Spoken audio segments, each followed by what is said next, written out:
Shalom saudara yang dikasihi Tuhan, selamat pagi, senang dan bahagia rasanya karena masih bisa menyapa saudara di pagi yang indah ini. Doa dan harapan saya bahwa saudara semua dalam keadaan sehat, dalam keadaan baik tentunya, penuh dengan sukacita diberkati Tuhan untuk sepanjang hari ini.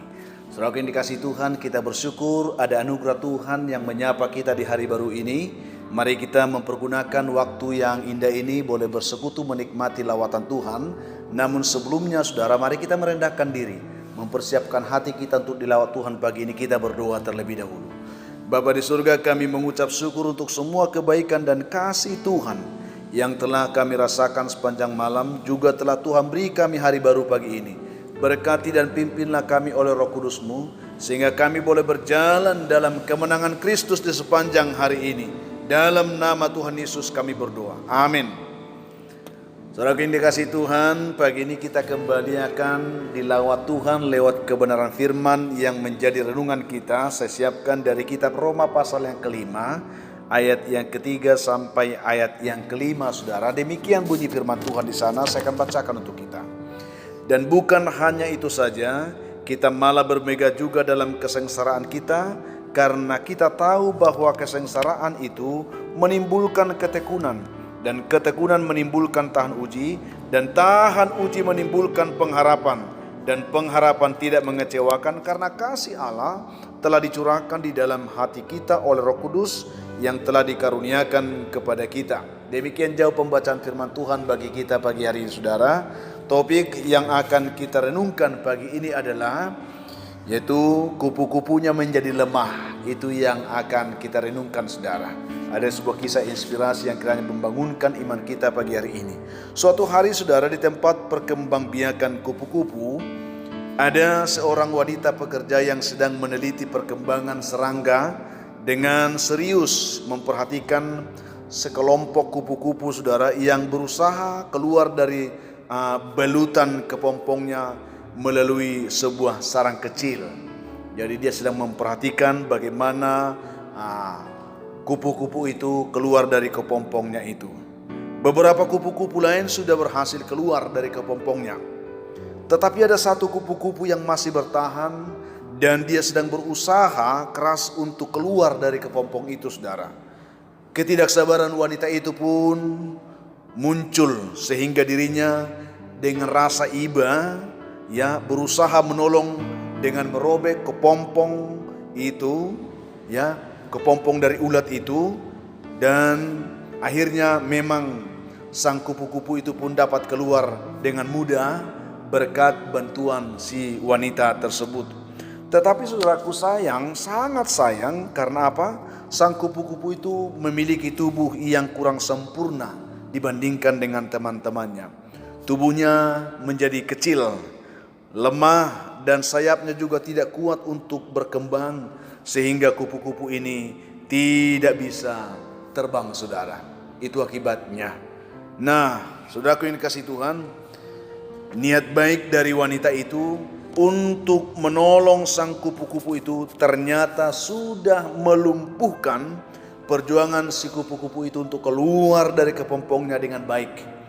Padahal sesungguhnya, saudaraku, proses itulah yang seharusnya dilewati itu, agar tubuhnya terbentuk sempurna dan dia bisa memiliki sayap yang kuat, sayap yang indah, yang bisa menopang dia untuk kelangsungan kehidupannya. Itu yang kita lihat dari kisah ini. Apa yang menarik dari saudara? Pada umumnya sama seperti manusia yang selalu berusaha menghindari perjuangan keras untuk mencapai sesuatu yang baik dalam kehidupannya. Dan kebanyakan memang orang, termasuk mungkin kita, selalu ingin mencari cara mudah, yaitu dengan berusaha mencari jalan pintas atau cara-cara yang instan, saudara, untuk mencapai tujuan kita.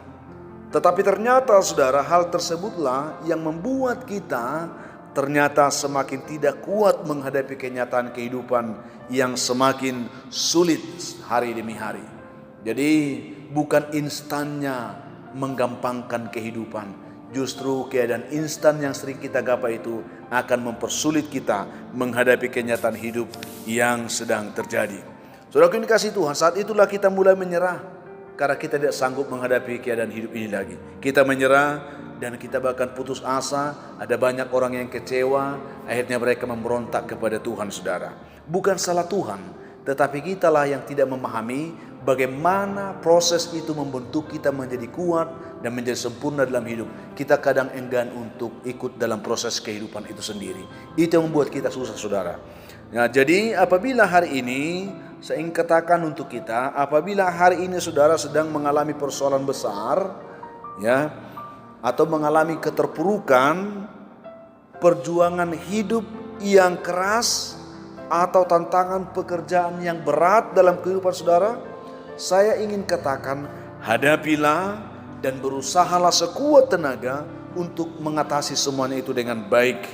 Ya, usahakan menikmati semua proses perjuangan itu, karena semua itu akan membuat kehidupan saudara menjadi semakin kuat.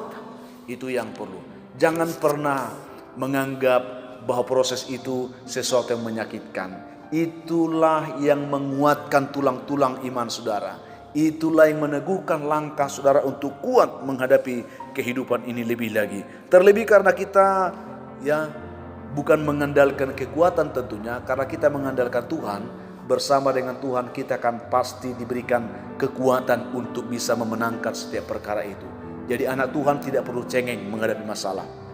Pastikan engkau tetap mampu menghadapi dengan selalu optimis. Bersama Tuhan kita menang. Itu yang saya sampaikan. Saudaraku yang dikasihi Tuhan, Alkitab telah mengingatkan kita hari ini. Pembacaan ini sangat menarik. Dan bukan hanya itu saja katanya. Kita malah bermegah juga dalam kesengsaraan kita. Karena kita tahu bahwa kesengsaraan itu menimbulkan ketekunan. Dan ketekunan itu menimbulkan tahan uji. Dan tahan uji itu menimbulkan pengharapan. Dan pengharapan tidak mengecewakan. Karena kasih Allah telah dicurahkan di dalam hati kita oleh Roh Kudus yang telah dikaruniakan kepada kita. Itu yang kita baca hari ini. Sehingga kita memiliki sebuah keyakinan, kepastian, sesulit apapun kehidupan yang kita hadapi, itu diizinkan Tuhan sebagai proses pembentukan iman kita. Otot-otot iman kita akan semakin dikuatkan ketika kita tetap setia, tetap taat, tetap bertekun menghadapi setiap masalah itu bersama dengan Tuhan. Itu yang saya sampaikan begini. Kiranya jangan kita seperti wanita tadi yang seakan-akan dia membantu proses kupu-kupu itu untuk keluar, tetapi itu menggampangkan cara, akhirnya melemahkan kehidupan kupu-kupu itu sendiri. Jangan mencari cara instan dalam hidup ini. Jangan mencari cara-cara yang, kalau saya katakan tadi saudara, cara-cara yang selalu ingin pintas saudara. Jangan. Tetapi ikutilah cara Tuhan. Ikutilah proses Tuhan dalam hidup saudara. Maka itulah yang menguatkan saudara dalam kehidupan ini. Sehingga pada akhirnya saudara akan keluar menjadi pribadi yang tangguh, menjadi pribadi yang indah, dan menjadi seorang pemenang. Tuhan kiranya memberkati saudara hari ini. Jadilah pemenang sejati bersama dengan Tuhan. Kita berdoa. Tuhan yang baik, terima kasih untuk anugerah kasih-Mu yang kami nikmati dalam persekutuan pagi ini. Berkatilah kami semua dengan firman untuk meneguhkan iman kami, supaya kami tidak gampang menyerah dalam menghadapi apapun persoalan yang datang kepada kami. Kami percaya itu sebuah proses pembentukan iman, supaya otot-otot iman kami semakin teruji, kuat, dan kami bisa menang. Berkati umat Tuhan yang lemah dikuatkan Tuhan, yang putus asa diberi pengharapan, yang sedang berduka dihiburkan, yang berbeban berat diberikan kepada mereka kelegaan. Hamba juga doakan Tuhan, anak-anak Tuhan yang sedang bergumul karena sakit penyakit, khususnya dalam pergumulan COVID-19 ini. Biarlah mereka dikuatkan, diteguhkan ketika mereka mendengarkan doa ini. Biarlah iman mereka dibangkitkan untuk berharap akan pertolongan Tuhan dan mereka dipulihkan. Hamba juga doakan anak Tuhan yang sedang bergumul mencari pekerjaan. Ada beberapa yang rindu didoakan walaupun hamba tidak menyebut namanya. Engkau tahu mereka. Biarlah kiranya kerinduan hati anak-anak-Mu itu dijawab Tuhan hari ini. Bukakan mereka lapangan pekerjaan yang baik. Anak-anak-Mu yang sedang mencari jodoh diberkati Tuhan. Yang mengharapkan keturunan, biarlah buah kandungan mereka diberkati Tuhan. Masih banyak Tuhan, ya, anak-anak kami pun yang sedang bergumul dalam pendidikan mereka. Tuhan memberkati. Begitu banyak anak Tuhan yang mengharapkan anugerah Tuhan, mendengarkan doa dan renungan ini, biarlah mereka juga boleh tolong hari dalam nama Tuhan Yesus. Amin. Rakyat yang dikasihi Tuhan, kiranya dengan renungan pada pagi hari ini, saya berpesan kepada saudara, tetaplah semangat, jadilah kuat dalam Tuhan, bersukacitalah senantiasa, dan mengucap syukur atas segala sesuatu. Karena itu dikehendaki Tuhan dari kehidupan saudara. Kalau saudara mempunyai beban pergumulan hidup yang berat, dan saudara rindu didoakan, hubungi kami saudara di nomor telepon yang tertera di layar saudara. Kami siap mendukung saudara dalam doa. Ya, dan kami juga tetap berharap saudara akan tetap membantu kami untuk men-share, membagikan video ini, sehingga ada banyak orang yang bisa menonton dan mereka juga boleh diberkati seperti saudara pagi ini. Itu harapan kami saudara. Akhirnya saya Pendeta Linti Dongoran, Pendeta GKP Jemaat Khusus Khorizam Medan, menyampaikan sampai jumpa di kesempatan lain. Tuhan memberkati saudara. Shalom.